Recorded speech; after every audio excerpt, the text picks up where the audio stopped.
오늘 우리가 묵상할 하나님의 말씀은 마태복음 16장 21절부터 27절까지 기록된 말씀입니다. 우리 함께 읽겠습니다.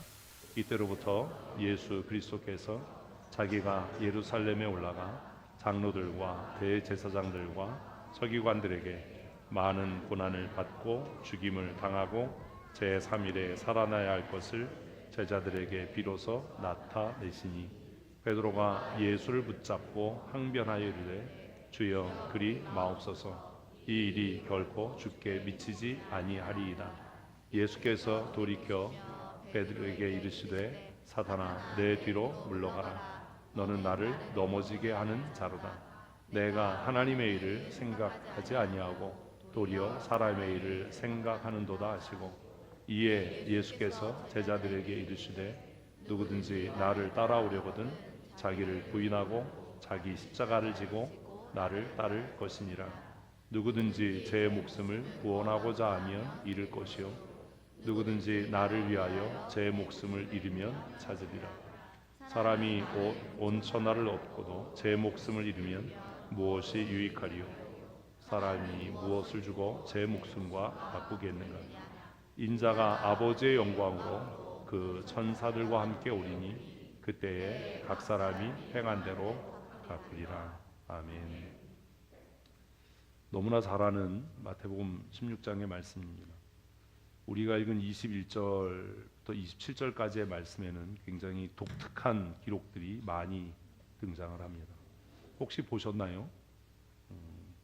여러 번 말씀드리는데 예배에 좀 일찍 오셔서 또 토요일에 우리 카페 소식지가 올라가니까 먼저 말씀을 좀 본문을 읽으시고 좀 이렇게 마음속에 깊이 묵상하시고 주일에 오셔서 함께 말씀을 묵상하면 하나님께서 우리에게 더 크신 은혜를 주실 줄로 믿습니다. 그게 좀 훈련이 되셔야 돼요. 예배에 오면 막 번잡해지지 않도록 예배 시간에 뭐 주보권에서 보고 이건 되게 웃기잖아요. 미리 좀 다 보시고 그리고 좀 마음속에 이렇게 생각을 정리하시고 말씀을 묵상하는 그런 훈련들이 우리에게 있었으면 좋겠습니다. 21절에 보면 예수님을 예수 그리스도라고 표현을 합니다. 복음서에 이렇게 쓰는 경우가 많지 않거든요. 그리고 또 비로소라는 단어가 굉장히 특이해 보입니다. 어쨌든 뭐 베드로의 신앙 고백이라고 하는 것으로 더 많이 알려지고 제자도라고 하는 그 제목으로 많이 알려진 이 본문 말씀을 통해서 오늘 저는 여러분들과 함께 내가 져야 할 십자가가 무엇인가, 우리가 져야 할 십자가가 무엇인가 한번 고민해보고 생각해보려고 합니다. 이미 교회 오래 다니신 분들은 아 그런 얘기구나 이렇게 생각을 하실 텐데 회개하십시오. 그런 태도로 말씀을 듣는 것은 합당치 않기 때문입니다. 여러분 내가 져야 할 십자가 무엇이 생각나십니까? 어떤 생각을 하셨습니까? 어제 혹시 소식지를 보셨다면 오늘 와서 주보를 보셨다면 본문 말씀과 내가 져야 할 십자가 그러면 여러분 마음속에 무슨 생각이 들던가요? 어떻게 정리가 되던가요? 답하지 말고 그냥 마음속으로만 생각하십시오. 내가 져야 할 십자가가 도대체 무엇인가? 오늘 본문 말씀에서 예수님께서 제자도라고 우리가 외우고 있는 이 말씀을 통해 우리에게 하시고자 하셨던 말씀의 핵심과 본질이 무엇인가?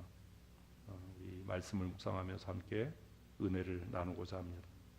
오늘은 종료주일입니다.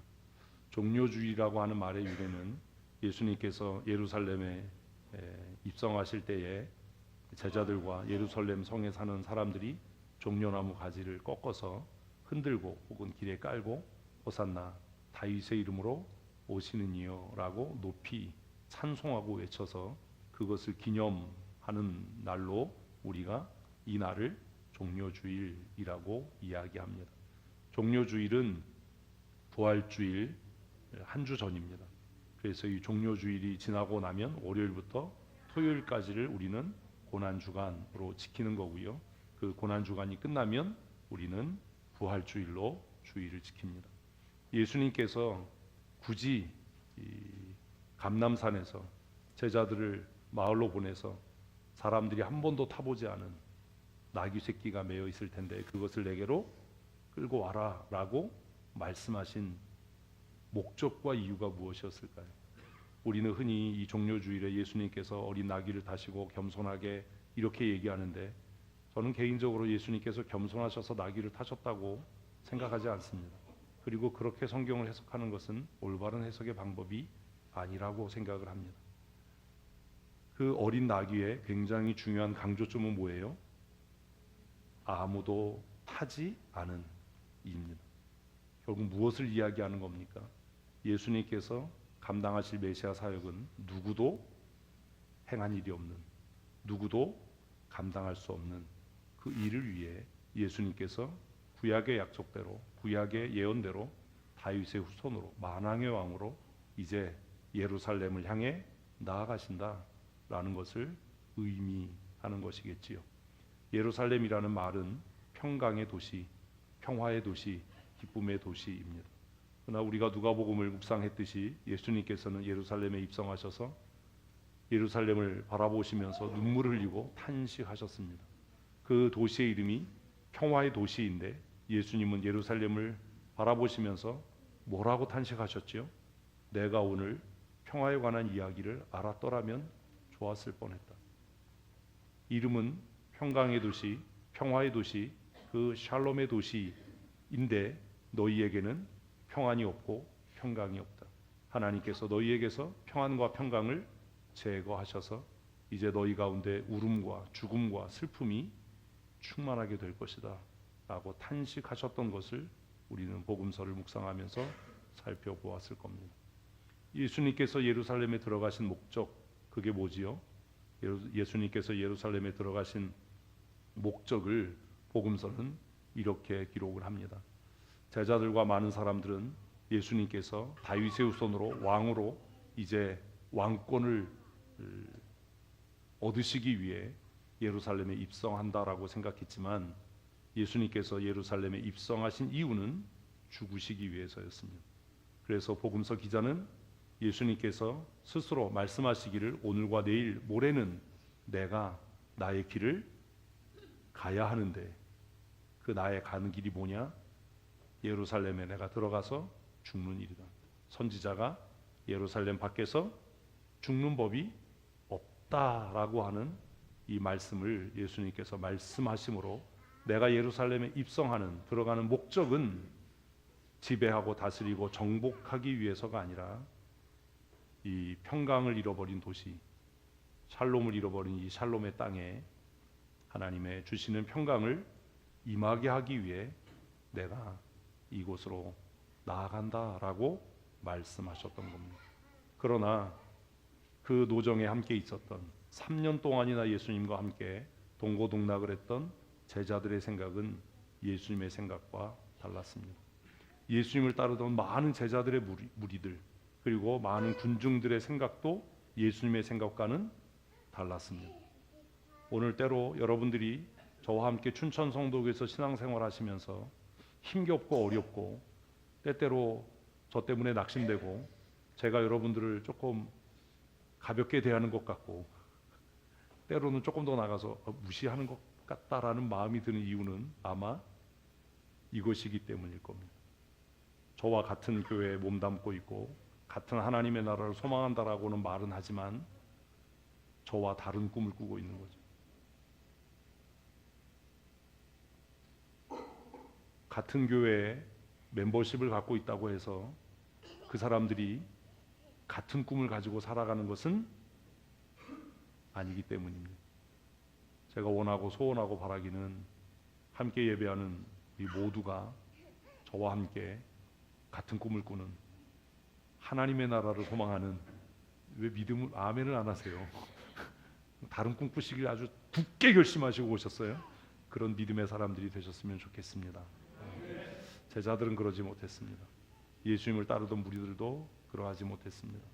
그래서 그들은 예수님과 함께 길을 걷고 있지만 함께 예루살렘을 향해 나아가고 있지만 심지어 가서 아무도 타보지 않은 어린 나귀 새끼를 끌어올 때에도 무엇에 쓰려고 이 나귀를 끌고 가냐라고 묻는 주인에게 주가 쓰시겠다고 말씀하셨다라는 말을 전했음에도 불구하고 그들은 예수님과 전혀 다른 목적, 전혀 다른 꿈을 꾸고 있었습니다. 제자들이 꿨던 꿈은 뭐지요? 예수님이 꾸는 꿈은 뭐지요? 예수님께서 꾸셨던 꿈은 오늘 본문 말씀대로 고난당하시고 죽임당하는 일이었습니다. 그러나 제자들의 꿈은 이제 예수님께서, 우리 선생님이신 예수님께서 예루살렘으로 입성하시니 그분이 다윗의 왕권을 회복하고 이 나라의 정권을 잡으면 누가 이 인자가 될 것인가 라고 하는 다툼이었습니다. 예수님을 따르던 많은 무리들도 이제 이 예수님께서 많은 표적과 이사를 행하셨는데 이분이 예루살렘에 입성하셔서 우리를 압제하는 로마군을 몰아내고 다시 다윗의 왕권을 회복하고 이곳에 다윗의 나라를 세우시겠구나. 우리가 더 이상 속국으로 압제당하고 부끄러움을 당하는 일에서 머물러 있지 않고 독립된 국가로 그 다윗 시대의 영화와 솔로몬 시대의 영광을 회복하겠구나라는 생각을 했던 겁니다. 지금 같은 시간에 예배 자리에 나와 있다고 해서 우리 모두가 같은 꿈을 꾸는 것은 아니라고 저는 생각을 합니다. 우리 모두가 다 예수를 주로 고백하고 신앙생활을 한다고 해서 모든 사람이 같은 꿈을 꾸고 있다고 생각하지 않습니다. 어떤 사람은 교회에 첫 발을 디디고 신앙생활하면서 여전히 높아지고 인정받고 칭찬받기를 꿈꾸며 이 신앙의 길을 걸어가는 사람도 있을 겁니다. 제자들처럼요. 개 중에 많지는 않을 테지만 소수의 사람들은 교회에 첫 발을 디디고 신앙생활을 시작하면서 내가 부정되고 그리스도가 사는, 그리스도의 남은 고난을 내 삶에 채워가는, 연약하고 병들고 환난과 시험 당하는 성도들 위해 내 것을 나누고 내 삶을 희생해서 내가 더 낮아져서 누군가 하나님이 주신 은혜를 누리고 교회가 평강한 가운데 부흥하기를 소원하며 신앙생활하는 사람도 있을 거라고 생각합니다. 같은 교회에 몸담고 있다고 해서 모두가 예수님께서 가신 그 길, 자기를 부인하고 자신의 생명을 대속의 제물로, 희생의 제물로 내어놓기 위해서 예수 믿는 사람이 우리 가운데 얼마나 되겠습니까? 교회가 평강하지 못하고 그 샬롬의 도시여야 하는, 평강의 나라여야 하는 교회가 다투고 싸우고 분쟁하는 이유는 여전히 주님과 같은 길을 걷는다라고 입으로는 떠들어대지만 높아지기를 원하고 경쟁에서 이기기를 원하고 인정받기를 원하는 전혀 다른 목적을 가지고 교회를 출입하는 사람들이 적지 않기 때문 아니겠습니까? 많은 사람들이 나와서 호산나 외칠 때에 제자들의 어깨는 으쓱 높아졌을 겁니다. 이제 내가 한자리 할 수 있겠다. 이제 내가 인정받을 수 있겠다. 이제 내가 이 가난함에서 벗어나서 수치와 부끄러움을 벗고 내가 장관이 아니면 차관쯤 할 수 있지 않겠나. 오늘도 많은 사람들이 교회를 출입하면서 내가 사회에서 이런 업적을 세웠으니 교회에서도 내가 이만한 대우는 받아야 되고 이런 인정은 받아야 되지 않겠나 라고 생각하고 그 신앙의 길을 걸어가는 사람들이 적지 않다라는 겁니다. 같은 공간에서 예배해도 그들의 꿈은 우리 앞서 가신 주님의 꿈과 다른 꿈일 겁니다. 여러분들은 왜 신앙생활을 하십니까? 올해를 시작하면서 신앙의 기초에 대한 말씀들을 계속 묵상하고 있는데 첫 주가 나는 왜 기독교인인가 였습니다. 나는 왜 예수를 믿는가? 나는 왜 춘천성도교회 성도인가? 라는 고민을 다시 새롭게 할 수 있었으면 좋겠습니다. 우리가 잘 아는 대로 예수님께서 가이사라 빌립보라고 하는 지역에 제자들과 함께 긴 여행을 떠나셨습니다. 그리고 그곳에 도착하셔서 예수님께서는 제자들에게 물었습니다. 사람들이 나를 누구라고 하느냐? 그리고 다시 예수님께서 제자들을 향해서 그러면 너희는 나를 누구라고 하느냐? 라고 물으셨습니다. 여러분은 예수님을 누구라고 고백합니까? 교회가 평강이 깨지고 교회가 세상과 사회로부터 지탄받고 손가락질 당하는 이유는 우리가 주님과 다른 길을 걷기 때문 아니겠습니까?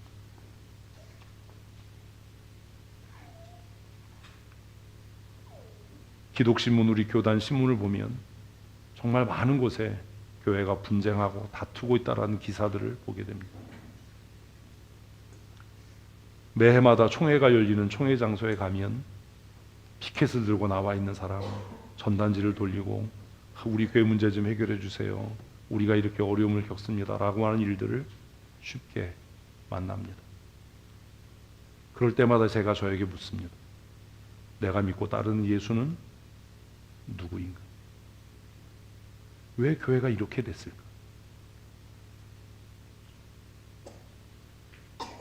예수님께서 제자들에게 물으셨던 것처럼 여러분은 예수 그리스도를 누구라고 고백하십니까? 베드로는 이 질문에 대해서 너무나 당당하게 주는 그리스도시요 살아계신 하나님의 아들이시니다. 아멘. 이렇게 고백했습니다. 그런데 이게 아멘이 아니라 부끄러운 고백인 거죠. 왜 부끄러운 고백이죠? 베드로는 그리스도가 뭐 하는 사람인지 몰랐던 거예요. 살아계신 하나님의 아들이 이 땅에 왜 오셨는지를 몰랐던 거예요. 고백은 했습니다. 뭐라고요? 주는 그리스도이십니다. 선생님은 그리스도이십니다. 선생님은 살아계신 하나님의 아들이십니다. 지금도 얼마나 많은 사람들이 이 맹꽁이 같은 고백을 하면서 교회를 출입하는지 알 수가 없습니다. 이것을 부정하는 사람은 없죠. 믿으십니까? 이렇게 자신이 없어요. 맞을 땐 맞더라도 자신은 있자고. 믿으십니까? 아멘. 저도 믿습니다. 그런데 여러분이 생각하는 그리스도는 뭡니까?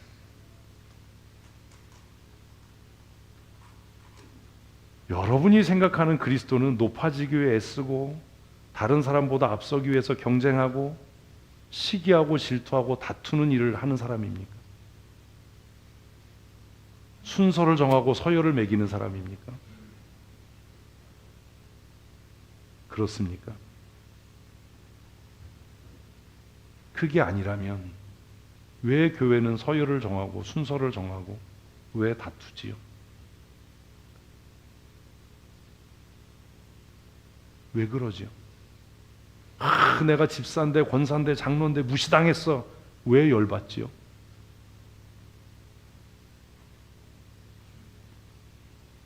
여러분이 생각하는 그리스도는 도대체 무엇입니까?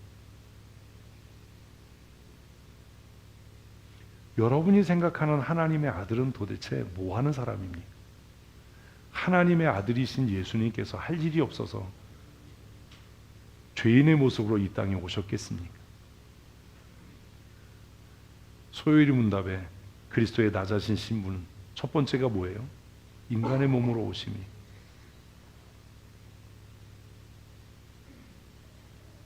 한번 물어볼게요. 여러분 우리 교회에서 얼마나 낮아지셨습니까? 얼마나 낮아져 보셨습니까?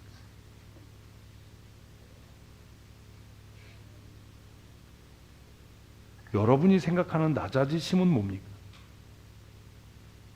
여러분이 할 수 있는 낮아짐의 끝판은 뭡니까?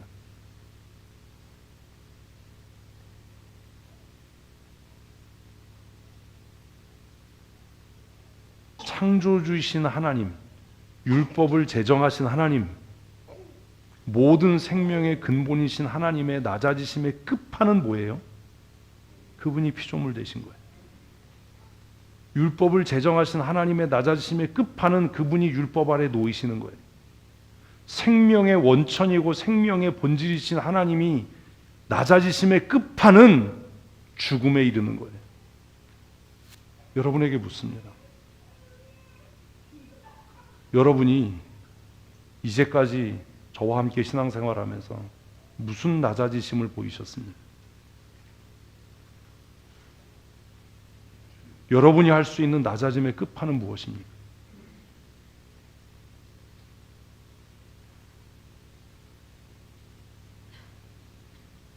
담임 목사에게 그것도 모르냐라는 말을 듣는 게 기분 나쁘다면 그게 낮아짐입니까?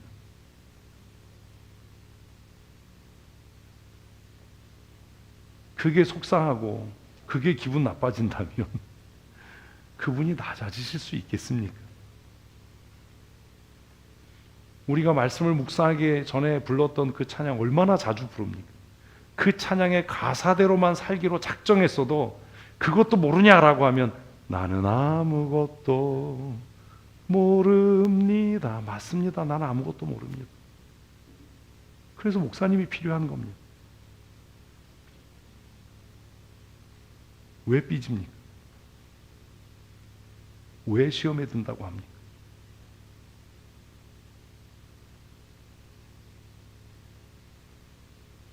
낮아짐은요, 허무맹랑한 소리를 하는 게 아니에요.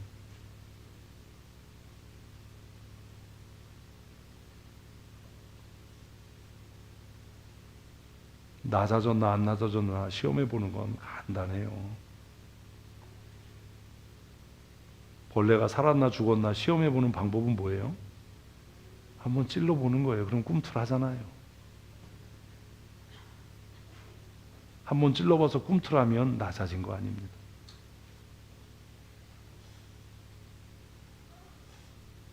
여러분이 생각하는 그리스도는, 여러분이 믿고 고백한다라고 하는 하나님의 아들은 도대체 무엇을 말하는 겁니까? 아우, 야단을 쳐도 좀 개인적으로 불러서 야단 치지 공개적으로 그렇게 얘기를 하면 아우, 성도들이 다 나를 무시하고 내가 체면이 안 서고 면이 안 서서 어떻게 교회를 나오고 신앙생활하냐? 무슨 주가 그리스도예요? 사람들 앞에서 이렇게 공개적으로 망신을 주니? 목사님, 우리가 권사로서 무슨 권위가 있습니까? 무슨 하나님의 아들이에요, 주가. 예수님이 그렇게 끝판으로 낮아지셔서 권위가 없었습니까? 능력이 없었나요? 창조주이신 예수님께서 인간으로 오셔서 진짜 권위가 없으셨습니까? 누가 뭐라고 그런다고 그래서 없어질 권위라면 그게 권위입니까? 신기루지. 너 왜 아무것도 몰라? 라고 얘기한다고 해서 내 지식이 없어지면 그게 지식입니까? 거짓말이지.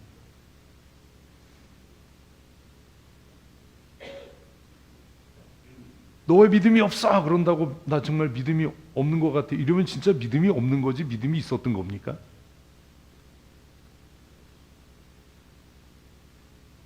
베드로는 예수님의 질문에 왜 이렇게 오늘 숙연해요? 주는? 아이, 이러면 안 되는 거야. 진짜 이러면 안 낮아지네. 주는 그리스도시고 살아계신 하나님의 아들이십니다라고 고백했어요. 그런데 이게 동상이몽인 거예요. 베드로가 생각했던 그리스도와 하나님의 아들은 어떤 분이에요? 높아지실 분이에요. 정권을 잡으실 분이에요.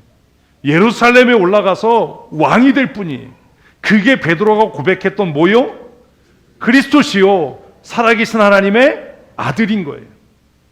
오늘도 많은 사람이 주님께서 내 삶의 구세주이시고 그리스도이십니다. 주님은 내 삶의 하나님의 아들이십니다. 그래서 내가 당신을 밟고 높아질 겁니다. 내가 당신을 디딤돌 삼아 내가 부자가 될 겁니다. 당신은 나를 성공케 하는 성공의 발판이 될 겁니다. 그렇게 사는 것 아닙니까? 다른 데선 통해도 저하고 있을 때는 안 통합니다. 저는 성질이 못돼 처먹어서 누군가 높아지려고 하면 끝까지 바닥을 보도록 끌어내립니다.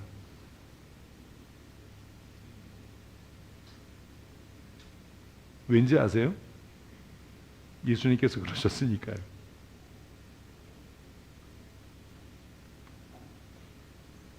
예수님께서 이 베드로의 고백을 듣고 감동하셨던 것 같아요.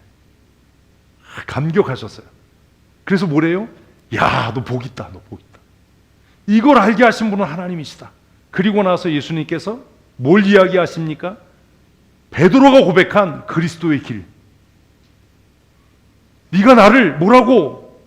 주는 그리스도이십니다라고 고백했으니 내가 그 그리스도의 길이 무엇인지 내게 선명하게 알려주마. 그 그리스도의 길이 뭐예요? 고난당하고 십자가에 죽으시고 부활하시는 거예요. 이게 그리스도의 길이에요. 그랬더니 베드로가 당황한 거죠. 왜요?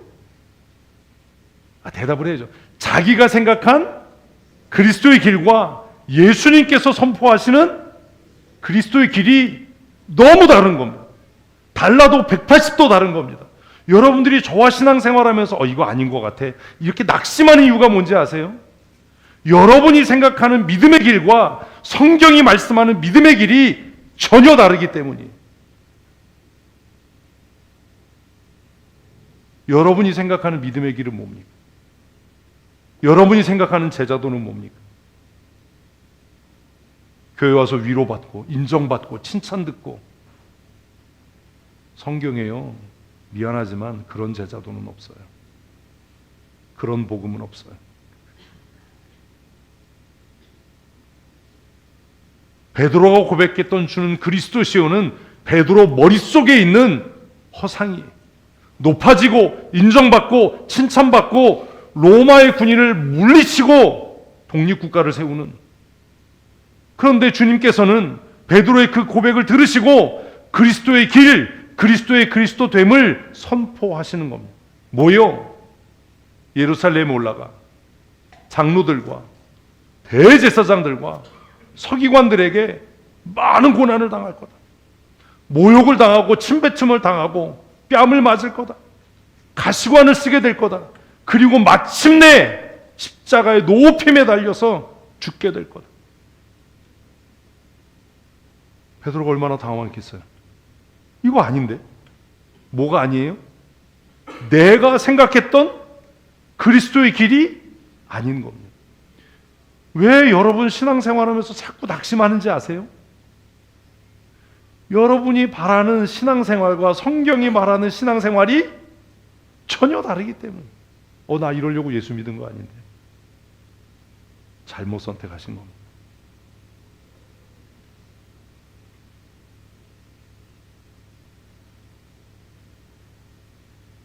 예수님께서 그리스도의 길에 대해서, 메시아의 삶에 대해서, 하나님의 아들이 걸어야 할 길에 대해서 말씀하시니까 베드로가 얼마나 당황했겠어요. 그래서 당황해서 지체하지 않고 고백합니다. 뭐요? 주님, 절대로 이런 일이 주님께 일어나지 않도록 내가 막겠습니다. 주님께 이 일이 미치지 않도록 내가 막아서겠습니다. 오늘 그리스도의 그리스도이심이 부정되는 일은 교회 밖에서요, 교회 안에서요. 교회 안에서 일어나고 있어요.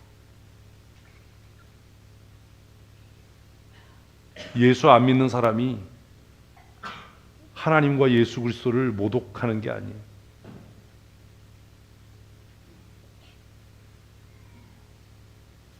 바리새인과 서기관과 로마의 군인들이 그리스도의 길을 부정한 게 아니에요. 그리스도이심을 부정한 사람은 누구예요? 베드로예요. 베드로예요.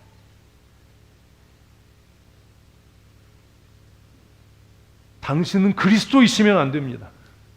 그리스도의 길을 가시면 안 됩니다 라고 부정했던 사람은 대제사장도 서기관들도 유대의 장로들도 로마의 군인들도 아니라 누구로였다고요?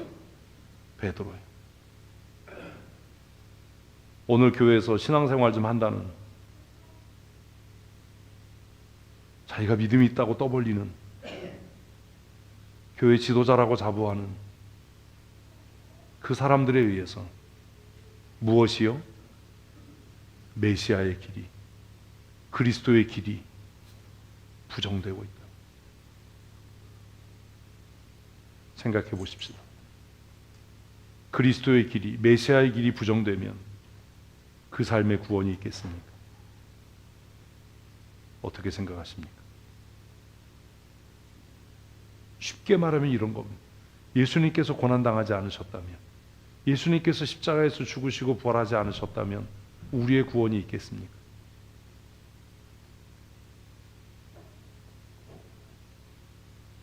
교회 지도자인 집사, 권사, 장로가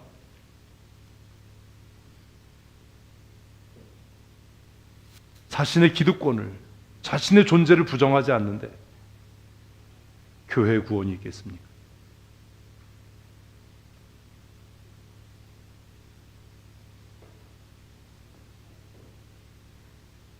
그 교회가 세상을 구원하겠습니까?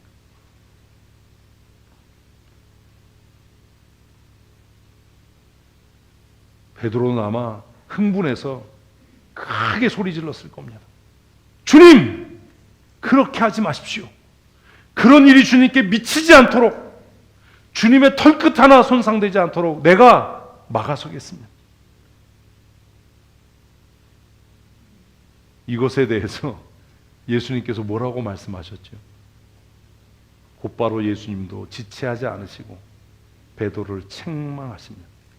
그러나 이건 베드로에 대한 책망이 아니라 오늘을 사는 나를 향한 하나님의 경고입니다. 뭐라고요? 사단아, 내 뒤로 물러가. 사탄은요, 교회 밖에 있지 않아요. 예수 안 믿는 사람들이 사탄이 아니에요. 오늘 사탄은 어디 안에?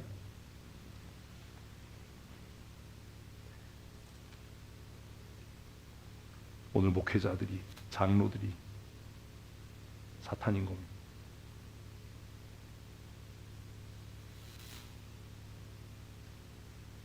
왜 베드로가 사탄이 되었습니까? 조금 아까까지 주는 그리스도시요 살아계신 하나님의 아들이십니다라고 고백했던 베드로가 왜 사탄입니까? 도대체 누가 사탄입니까? 대답을 안 하네. 누가 사탄입니까? 그럼 양심적으로 내가요 이래. 야, 이거 진짜 쌩까고 지금 이제 뭐 그냥 정체가 드러날까봐. 누가 사탄인 겁니까? 그래도 대답을 안 하네. 끝까지 이제 버텨보겠다 이거지. 누가 사탄이에요? 내가가 아니에요. 누가 사탄이냐? 함께 읽겠습니다. 내가 하나님의 일을 생각하지 아니하고 도리어 사람의 일을 생각하도다 하시고. 누가 사탄이에요? 사람의 일을 생각하는 사람. 여러분 성경대로 합니까?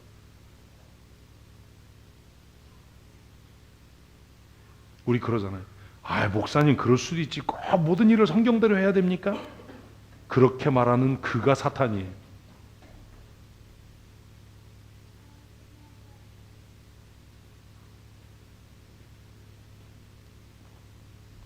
누가 사탄이라고요?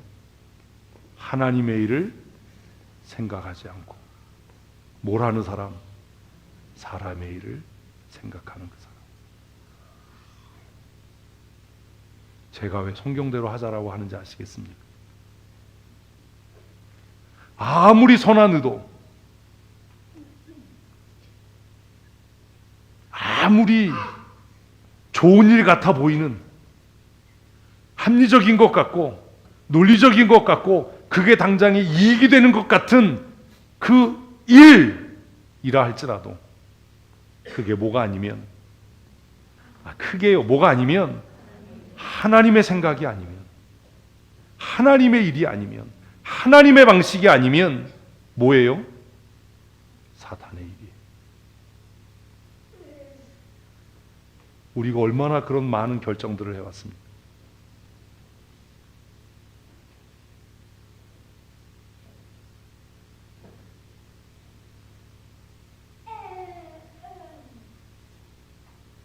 사탄은 정해져 있는 게 아니에요.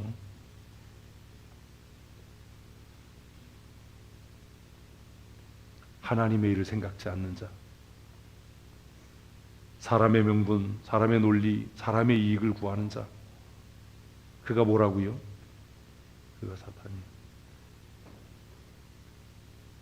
제가 늘 주의하라고 그러잖아요. 뭘 조심해라? 내 생각에는. 내 생각에는 이라는 말을 하지 마라. 내 생각에는 이라고 시작되는 모든 말은 뭐다? 사단의 일이다. 특별히 우리가 교회 일을 할 때, 주의 일을 한다라고 할 때, 내 생각에는이 아니라 뭐라고요? 성경은, 하나님의 뜻은, 하나님의 말씀은, 현실은이 아니고, 이게 이익이니까가 아니라, 이게 실리니까가 아니라, 이게 전문가 의견이니까가 아니라, 뭐는 성경 말씀은, 내가 묵상한 말씀은, 내가 오늘 읽은 성경은, 내가 깨달은 말씀은 이어야 한다는 거예요. 성경을 읽지 않고, 기도하지 않고, 묵상하지 않는데 어떻게 그 사람이 하나님의 일을 생각할 수 있습니다. 성도들로 하여금 하나님의 말씀을 듣고 배우고 훈련하는 기회를 제공하지 않는 건 교회의 잘못입니다. 목사의 잘못입니다. 그러나 교회가 말씀을 말씀대로 가르치고 성경을 읽고 묵상할 수 있는 기회를 제공했음에도 불구하고 스스로 말씀 앞으로 나오지 않고 그 말씀을 읽고 묵상하지 않는다면 그건 여러분의 죄입니다.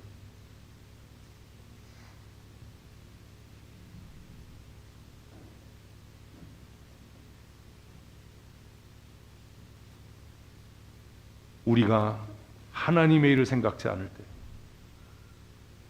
우리가 적극적으로 사람의 일을 생각할 때 우리는 하나님의 종이 아니라 사탄의 도구입니다.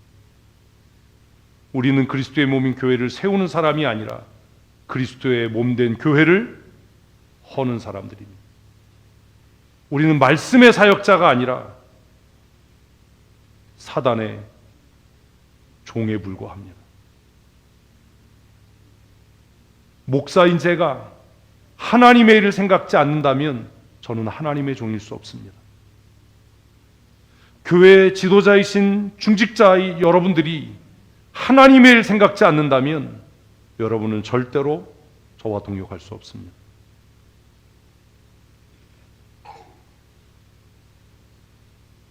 그냥 자기의 길을 가는 거죠.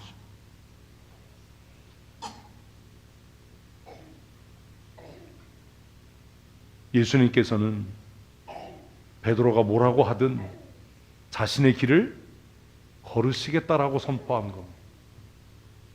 근데 우리가 예수님이 가시는 길을 고민하고 묵상할 필요는 없는 거예요. 뭐 고난주간이라고 해서 우리가 막 슬픈 척하고 뭐 이럴 필요는 없는 거예요. 그건 누가 가신 길? 예수님께서 가신 길. 우리는 뭐 하면 돼요? 우리가 갈 길, 누구의 길? 써놨잖아. 제자의 길. 싫으면 안 가면 돼요. 아침에 그냥 무슨 꿀을 먹고 왔나, 입은 뭐 붙었나, 말도 안 하고 그냥 제자의 길을 가는 거예요.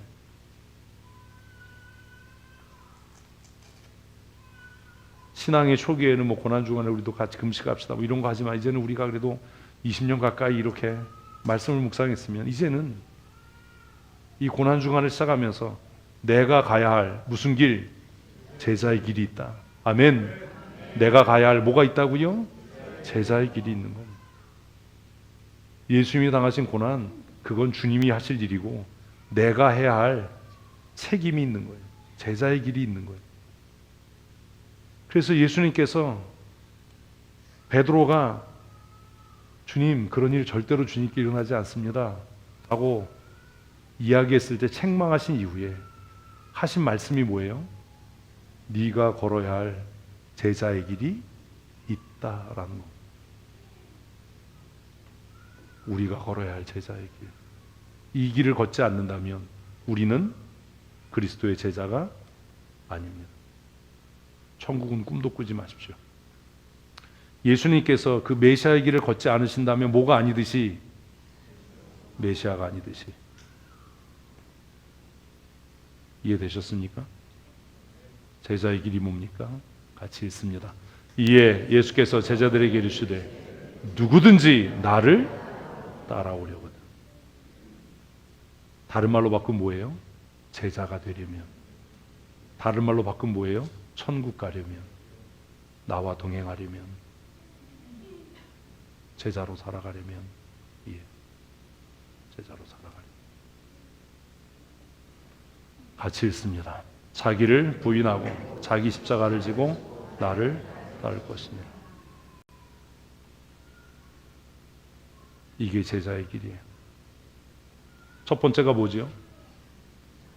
자기를 부인하는 일. 우리 이거 안 됩니다. 안 합니다. 하려고 하지 않습니다. 여러분 적어도 말씀을 듣는 이 시간에는 뭘 해야 돼요? 자기를 부정해야 돼요. 자기를 부정한다는 게 뭐예요? 아니, 자기 생각을 버리는 거예요. 설교 들으면서도 저거 아닌데, 성경 읽으면서도 저거 아닌데 어떻게 제자의 길을 갈 수 있습니까? 무슨 방법으로 갈 겁니까? 자기를 부정한다라는 말은 뭘 버리고? 자기 생각을 버리고, 자기가 옳다 생각하는 판단을 버리고, 자기 경험을 버리고 무엇을 생각하는 것? 하나님의 일을 생각하는 것. 그게 자기 부정이에요. 나는 아무것도 아닙니다가 정말 나는 뭐 존재가 없어, 그런 얘기 아니에요. 찬송을 우리가 수백 번 했어요. 감정을 버리고 내 뜻 버리고 어떻게 하니? 말씀에 서니. 왜 믿음이 안 생겨요? 성경 읽고요 자기 생각으로 이건 아닌 것 같아. 말씀을 들으면서도 그건 아닌 것 같아. 왜 꼭 그렇게 얘기를 하지? 그 사람에게 무슨 믿음이 생깁니까?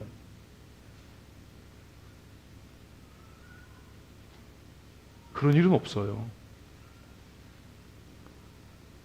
예수님께서 가나 혼인잔치에서 이물을 떠다가 줘라고 할 때 그 종들이 이건 아닌 것 같아요. 어떻게 손 씻는 물을 사람들에게 마시라고 갖다 줄 수 있어요? 이건 비윤리적이고 비도덕적이고 비위생적이에요. 그랬다면 어떻게 됐을까요? 여러분 그러잖아요.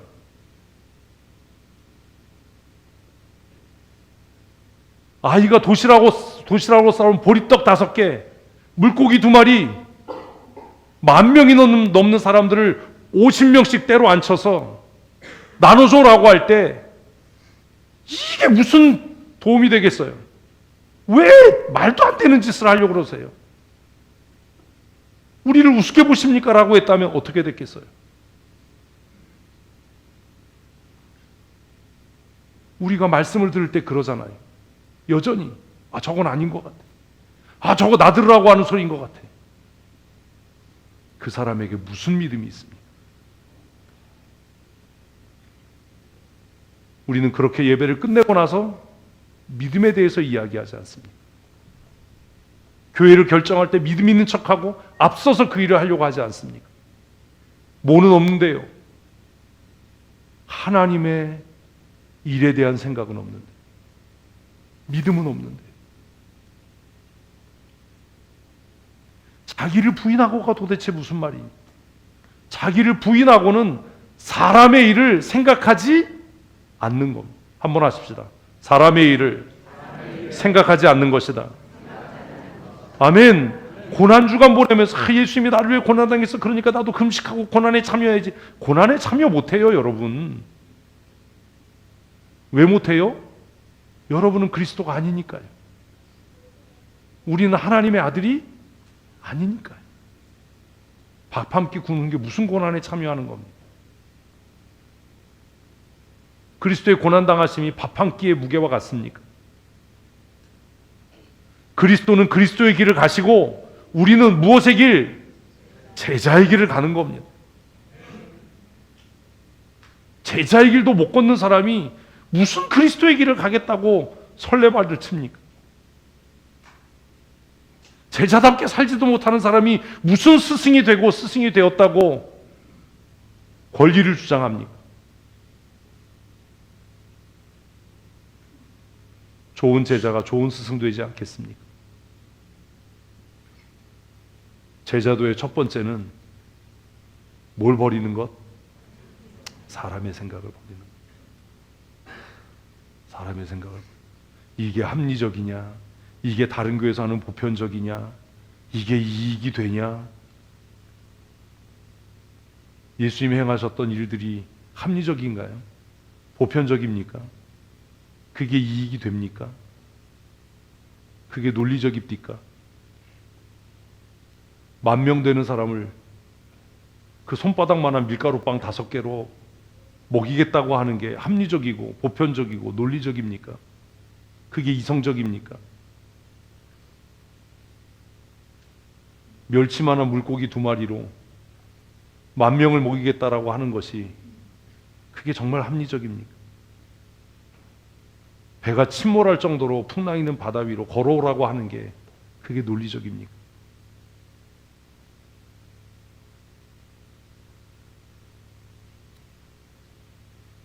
우리가 걸어야 할 제자의 길의 출발은 뭐 하는 거예요?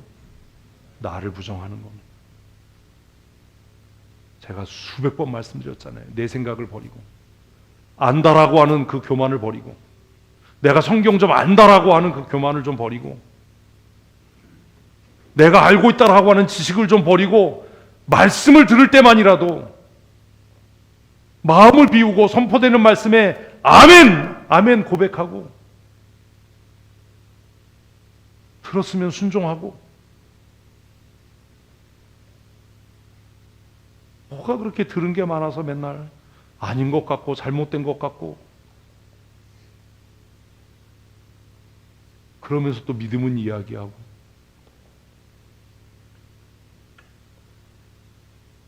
제자도의 첫 번째는 뭐 한다고요? 자기를 부인하는 것. 그 자기를 부인하고의 첫 번째 스텝은 내 생각을 버리는 거예요. 근데 그 다음이 문제인 겁니다. 사실 여기까지가 서론입니다. 저는 설교를 너무 못해서 이게 걱정이. 서론하는데 이렇게 시간이 오래 걸리니 본론은 언제 해요? 그러니까 맨날 본론 못하고 끝나는 거예요. 이게 본론이에요. 자기 십자가를 지고. 자기 십자가가 뭐죠? 우리는 달고 달아서 자기 십자가 그러면 내 사명, 내가 감당해야 될 직분, 웃기는 소리 하지 마세요. 그거 자기 십자가 아니에요.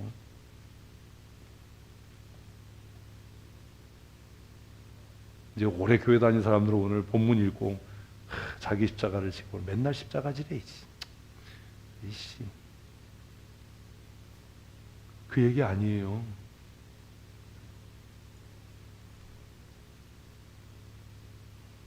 본문의 논리로 돌아가십시다. 베드로는 하나님의 감동하심으로, 베드로 생각이 아니었어요? 네? 아니면 아니라고 빨리 얘기하세요. 하나님의 무엇으로? 감동하심으로. 뭐라고 얘기했다고요? 주는 그리스도이십니다. 주님은 살아계신 하나님의 아들이십니다. 라고 고백한 겁니다. 그건 베드로의 생각이 아닙니다. 그건 뭐예요? 성령의 감동하심이. 그래서 예수님께서 바요나 시몬아 내가 복이 있다. 이것을 알게 하신 분은 하나님 아버지시다. 네 지식이 아니다. 이렇게 말씀하신 겁니다. 이해되셨죠? 다른 이의가 없죠? 그런데 그 뒤에 예수님께서 야, 네가 이렇게 고백했으니 내가 실상을 말해주지. 이해. 응? 이해. 그래서 그 그리스도의 길이 뭔지 알아? 그리스도의 길은 내가 예루살렘에 올라가서 대제사장들과 서기관들과 장로들과 백성의 지도자들에게 두드려 맞고 모욕당하고 침뱉음 당하고 마침내 십자가에 못 박혀 죽는 거예요. 이게 뭐야? 그리스도의 길이야 라고 말씀하신 거예요. 그랬더니 베드로가 뭐래요? 주님, 그런 망령된 말을 하지 마십시오. 응? 사람이 긍정적이어야지 왜 이렇게 부정적인 말씀을 하십니까? 그런 일이 절대로 주님께 미치지 않도록 제가 막겠습니다. 이건 뭐예요?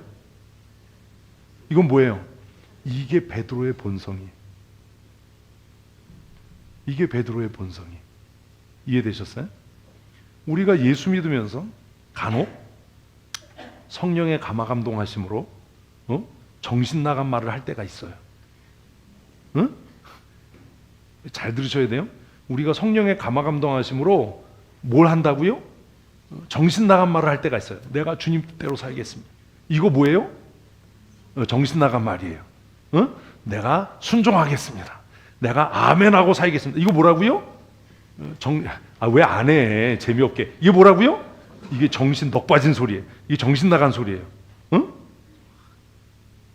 그 부흥 집회 이런 데 가면 안 되고 말씀 학교 나오면 안 돼. 월요일 날 말씀 학교 나오면 무슨 소리래요? 정신 나간 소리래. 막 감동이 돼. 마음이 뜨거워져. 그래서 내가 이렇게 살아야지 막 이래. 그 순간 뭐예요? 미친 거예요. 정신이 나간 거야. 주는 그리스도시요 살아계신 하나님의 아들이십니다. 뭐예요? 정신 나간 소리를 하는 거예요. 그런데 이 정신 나간 상태가 계속 유지돼야 되는데 이 정신 나간 상태가 계속 유지돼야 되는데 뭐가 드는 거예요? 제정신이 드는 거예요. 응? 제정신 들면 무슨 생각이 들어요? 내가 그때 왜 그런 서원을 했을까? 내가 그때 왜 그런 다짐을 했을까? 내가 왜 그랬을까? 특별히 70년대, 80년대, 90년대 막 청년 집회하면 마지막 날 주님께서 부르십니다. 이 젊은 때를 죽게 헌신할 사람들은 손을 드십시오. 그럼 먼저 들어. 안 들려올 때 옆에 막 찔러. 그래서 들어. 이제 한번 다시 용기 내서 일어서십시다.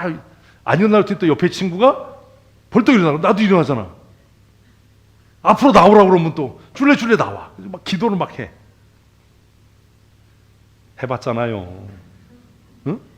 그때까지는 은혜가 충만해서 기도받고 막 들었는데 근데 집에 돌아오면 뭐가 들어와요? 제정신이 들어와. 와, 이거 어떻게 감당하지? 이거 어떡하지?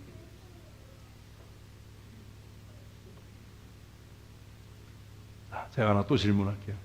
여러분 예수 믿으면 더러운 성격이 고쳐집니까? 네? 우리 그 구라치지 말고 얘기합시다. 예수 믿었더니 예수를 나의 구주 삼고 눈물 콧물 흘리고 막 하나님 내가 잘못했으면 진짜 변하여 살모사가 비둘기가 됩니까? 네? 말을 안 해. 돼요? 안 돼요.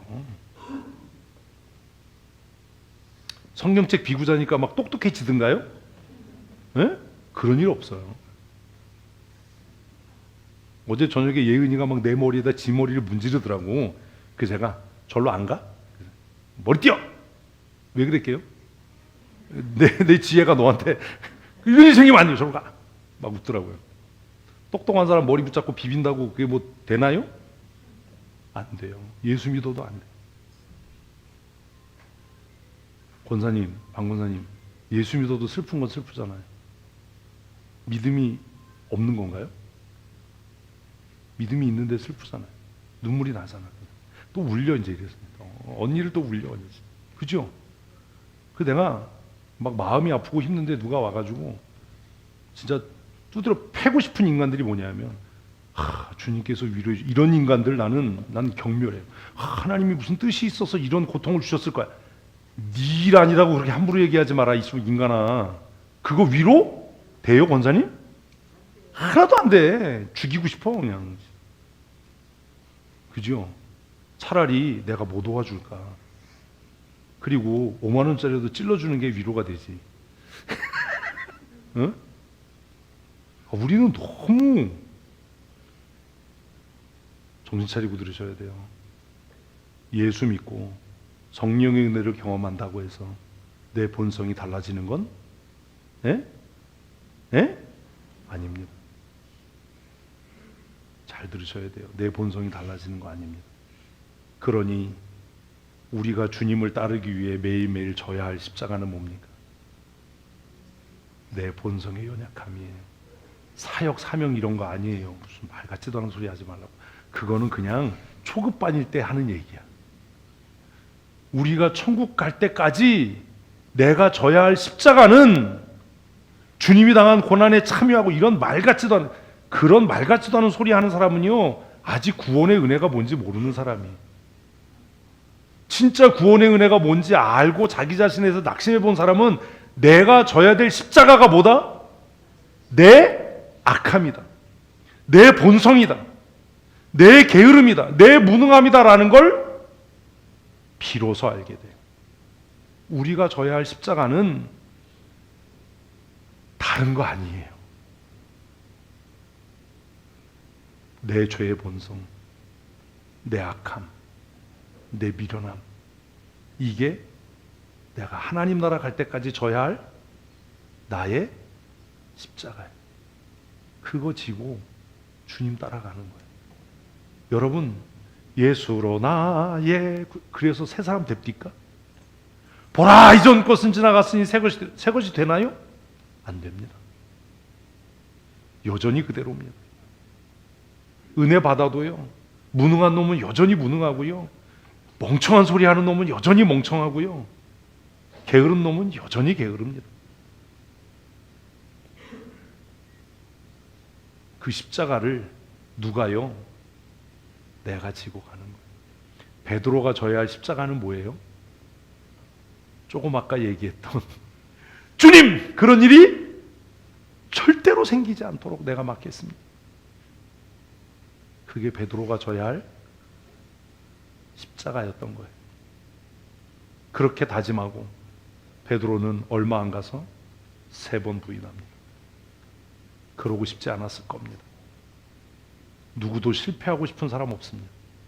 누구도 나는 나쁜 성도가 될 거야, 목사 속 염장 지르는 성도가 될 거야, 이런 사람 없을 겁니다. 그런데 뭐가요? 내 본성이 그 일을 하게 하는 겁니다.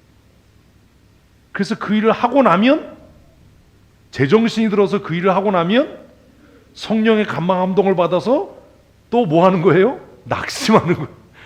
아씨, 내가 또 왜 그랬지? 내가 미쳤었나 봐. 아니에요. 그때가 제정신이에요.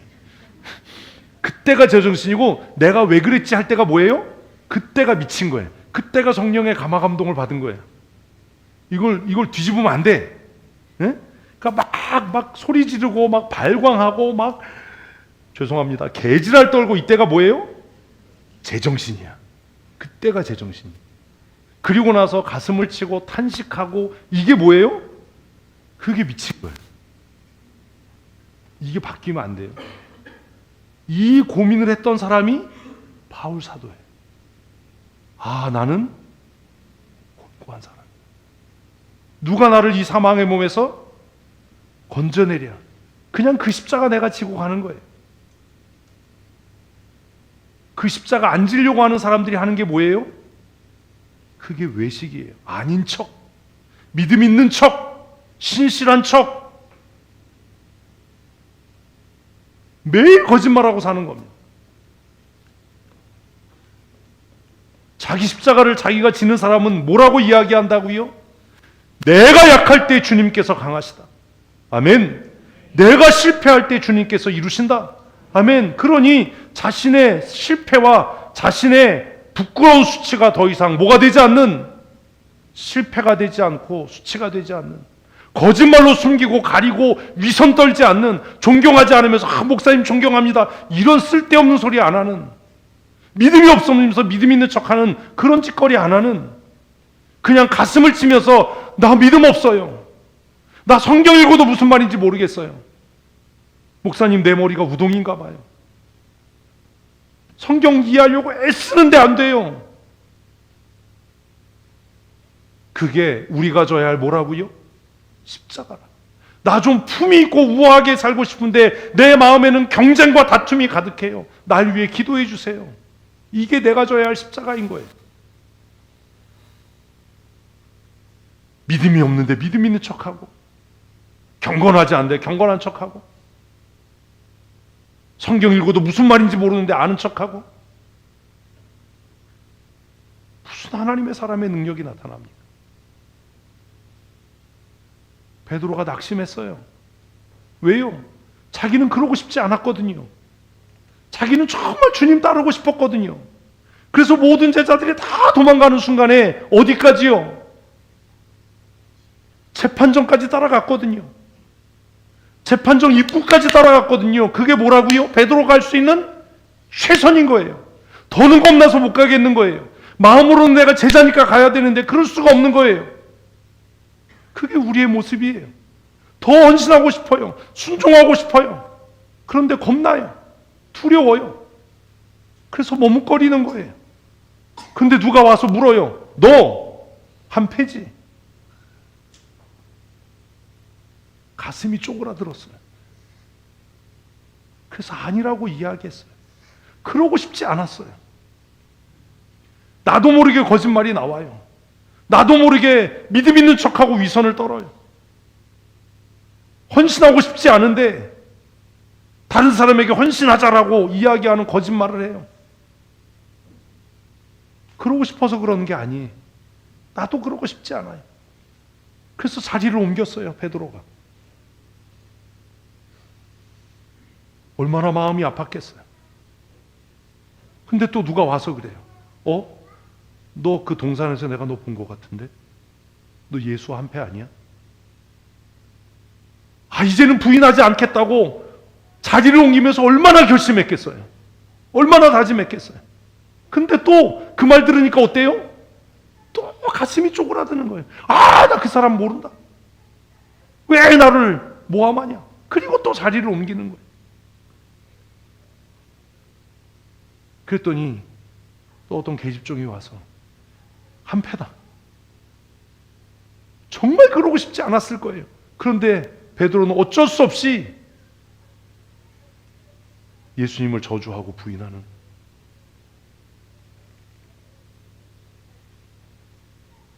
닭이 우네요. 가슴을 치고 나는 어쩔 수가 없구나. 나는 이것밖에 안 되는. 그때가 은혜의 때예요. 그때가 은혜의 때. 베드로의 진심은 뭐예요? 예수님 따르는 거예요. 죽음의 자리까지. 그래서 우리 찬송한 거예요. 십자가를 질 수 있나? 주가 물어보실 때 주님 십자가 질 수 있습니다. 십자가 지고 싶습니다. 어떤 슬픔 앞에서도 낙심하고 싶지 않습니다. 나 두려워하고 싶지 않습니다. 그런데 내 마음이 내 마음대로 움직여지지 않습니다. 그래서 예전에 제가 노래했잖아요. 내가 왜 이러는지 몰라. 믿음으로 살아야 된다는 거 아는데, 이 슬픔을 믿음으로 이겨내야 된다는 것 아는데, 이 낙심을 내가 이겨내야 된다는 것 아는데 내 마음은 내 생각과 다른 방향으로 가는 거예요. 여러분이 독하고 못되고 나빠서가 아니에요. 그게 우리의 연약함이에요. 그게 우리의 연약함. 우리가 그걸 짊어지고 주님 따르는 거예요. 도저히 주님을 따를 용기가 나지 않고 이제는 주님을 주님이라고 부를 수도 없는 그 절망의 나라까지 베드로가 떨어진 겁니다. 그 절망의 나락에 베드로가 떨어졌을 때 예수님은 그를 찾아오셨습니다. 그리고 물으십니다. 얘들아, 너희에게 먹을 것이 있느냐?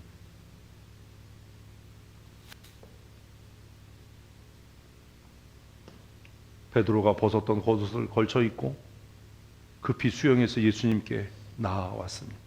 할 말이 없지요. 할 말이 없죠. 왜? 마음의 소원은 그게 아니었는데 행동으로 다 해버렸습니다. 마음으로는 따뜻하게 이해하고 싶은데 막 아내와 남편에게 막 독한 소리를 다 쏟아놨으니까, 마음으로는 헌신하고 싶고 충성하고 싶은데 내가 그러지 못했으니까 주님께서 물으십니다. 네가 여기 있는 사람보다 나를 더 사랑하는. 할 말이 없는 거예요. 왜요? 한 짓이 있잖아요. 할 말이 없는 거예요. 베드로가 할 수 있는 말은 딱 하나였어요. 뭐요? 주님께서 모든 것을 아십니다. 뭘 알아요? 내가 얼마나 연약한 사람인지. 그 법정 앞에서 내가 얼마나 두려웠는지. 정말 죽는 자리까지 주님을 따르고 싶은 마음이 있었지만 그 법정 안으로 발을 들여놓지 못하는 내 연약함을 주님께서 아시지 않습니까? 그 어린 여종의 질문 앞에 당당할 수 없었던 나의 믿음 없음을, 나의 용기 없음을 주님이 다 아시지 않습니까? 그랬더니 주님께서 베드로에게 뭐라고요? 내 어린 양을 먹이라 말씀하십니다.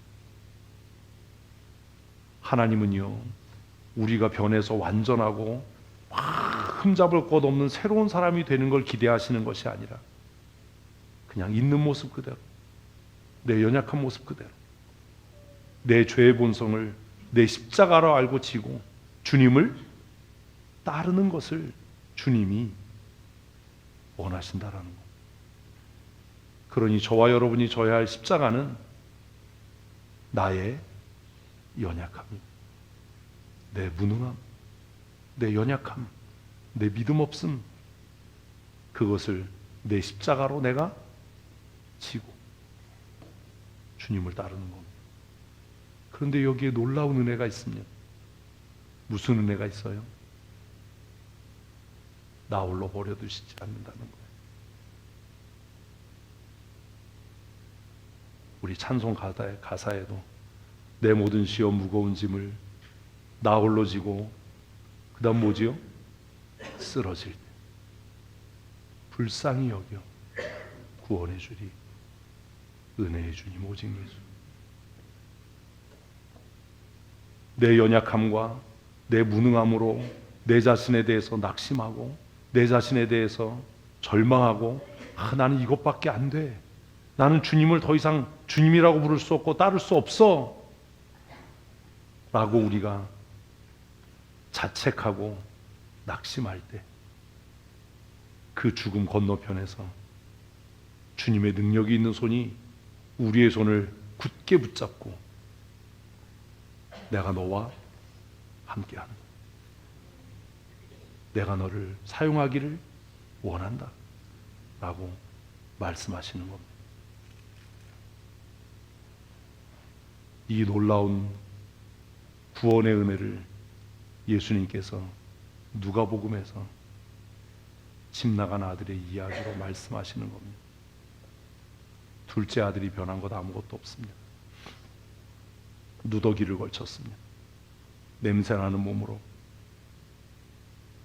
돼지 배설물이 묻은 그대로 아버지께로 돌아왔을 때 아버지는 그를 끌어안고 입 맞추고 준비된 아름다운 옷을 입히고 반지를 끼우고 신을 신겨서 너는 내 아들임에 틀림이 없다 라고 말씀하셨던 것을 우리는 묵상했습니다. 이게 구원의 은혜입니다. 우리가 완벽하고 우리가 훌륭하고 우리가 죄짓지 않아서가 아니라 내가 내 연약함을, 내 무능함을, 내 죄를 내 십자가로 알고 우리가 그것을 지고 주님을 따르고자 애쓰고 힘쓸 때 주님께서 권능의 손으로 우리를 붙들어 주실 줄로 믿습니다.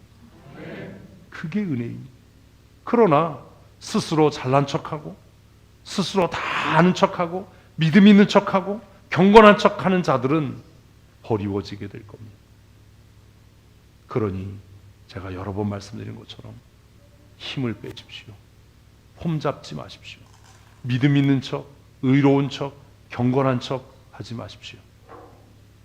우리의 약함을 드러내고 우리의 무능함을 고백하고 우리의 죄인됨을 하나님 앞에 아뢰면 나를 위해 고난당하신 그리스도께서 그 능력의 손으로 우리를 붙들어 주실 겁니다. 그게 우리가 감당해야 될 뭐라고요? 십자가인 거. 십자가는 장로직분, 권사직분 이런 게 아닙니다. 우리는요 근본적으로 그 직분을 감당할 자격이 없는 사람들. 그 직분을 십자가라고 생각한다면 꿈꾸고 있는 겁니다. 헛소리 하는 겁니다. 우리가 지고 따라가야 할 십자가는 내 자신의 무능함과 연약함입니다. 우리가 스스로 죄인됨을 고백하면 우리를 위하여 고난당하신 예수 그리스도께서 우리를 능력의 손으로 붙들어 주실 겁니다. 이것을 오늘 본문은 하나님의 일을 생각함이라고 말씀하신 겁니다. 내가 무능해질수록 하나님의 은혜는 더 능력 있고, 내가 죄인임을 고백할수록 하나님의 대속의 은혜는 더 커서 마침내 우리로 하나님의 자녀됨의 권세를 누리는 삶을 살게 하실 겁니다. 2025년 우리 교회를 새롭게 개척하고 새로 세워간다라고 하는 다짐하는 이 한 해 고난주간을 우리 맞이하면서 이 한 주간 하나님, 나는 무능한 사람입니다. 나는 죄인입니다. 내 감정 하나도 주체할 수 없어서 쓰러지고 낙심하는 그런 연약한 죄인입니다. 그러니 주님, 내게 은혜가 필요합니다. 우리가 완전하고 완벽하다면 무슨 은혜가 필요하겠습니까? 내가 지식으로 성경을 읽어서 이해한다면 무슨 은혜가 필요하겠습니까? 제가 매일 서재에서 성경을 읽을 때마다 그런 기도를 합니다. 하나님, 나는 어린아이라서 말씀을 읽어도 깨닫지 못합니다. 그러니 하나님, 내게 지혜를 주셔서 하나님의 말씀을 읽고 깨닫게 하여 주시옵소서. 책꽂이에서 책을 꺼내서 읽을 때, 새로운 책을 구입해서 읽을 때 표지에 손을 얹고 기도합니다. 하나님, 꼭 읽어야 할 이야기들을, 기억해야 될 이야기들을 읽고 깨닫고 기억하게 하셔서 무능한 내가 하나님께서 맡기신 이 복음전도의 사명을 탁월하게 잘 감당케 해주십시오. 그렇게 기도하고 늘 성경을 읽고 공부합니다. 우리가 우리의 연약함을 하나님 앞에 고백하면 하나님께서는 능력의 손으로 우리를 붙드시고 마침내 승리케 하실 줄로 믿습니다. 그러니 이 고난주간을 보내면서 하나님 앞에, 하나님, 나는 이렇게 연약한 사람입니다. 난 이렇게 무능한 사람입니다. 그러니 주님의 은혜가 필요합니다. 아멘. 이렇게 기도하고 간구해서 내 힘과 노력으로가 아니라 하나님의 은혜로 승리하는 믿음의 사람들이 되십시다. 고난주간 한 주간을 보내고 부활주의를 맞이하면서 주님의 은혜로 능력 있는 사람으로, 새로운 사람으로 우리 살아가는 하나님의 사람 되시기를 축복합니다.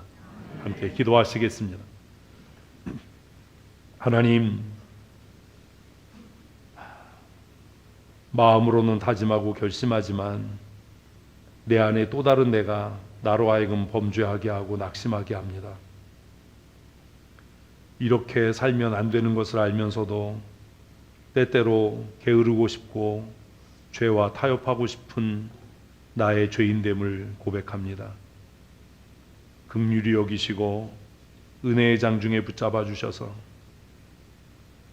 사람의 생각을 버리고 하나님의 뜻을 깊이 묵상하며 내가 감당해야 될 나의 연약함을 내 십자가로 알아 날마다 주 앞에 나아와 내 무능함과 죄인됨과 악함을, 나의 교만함을 고백함으로 하나님이 주신 은혜로 승리하는 삶 살아가게 하여 주시옵소서. 2025년 종료주일과 고난주간을 시작합니다. 이 한 주간 고난주간을 보내면서 나를 향하신 하나님의 크신 은혜를 다시 한번 깊이 깨달아 알게 하시고 기뻐하며 즐거워하며 감사하는 믿음의 사람으로 살아가게 하여 주시옵소서. 우리의 연약함을 위하여 이 땅의 죄인의 모습으로 오셔서 율법에 복종하시고 죽기까지 순종하신, 그래서 우리를 하나님의 자녀 되게 하신 우리 구주 예수 그리스도의 크시고 놀라우신 은혜와 예수 그리스도를 나를 위한 대속의 제물로 이 땅에 보내신 아버지 하나님의 크고 놀라우신 사랑하심과 지금도 우리 가운데 교통하시며 역사하셔서 우리로 하여금 사람의 생각을 버리고 하나님의 일을 생각하며 내 자신의 연약함과 내 자신의 죄악과 무능함으로 인하여 고민하며 내 십자가를 지고 주님 따르게 하시는 성령 하나님의 강권적인 은혜와 역사하심이 오늘 이곳에 함께 모여 주님 따르기로 다짐하며 내 십자가를 잘 감당하며 끝까지 승리하는 삶 살아가기를 소원하는 사랑하는 주의 권속들 머리머리 위에와 그들의 사랑하는 자녀들과 그들의 가정과 경영하며 출입하는 사업장 위에와 직장 위에 영원토록 함께 있을지어다. 아멘.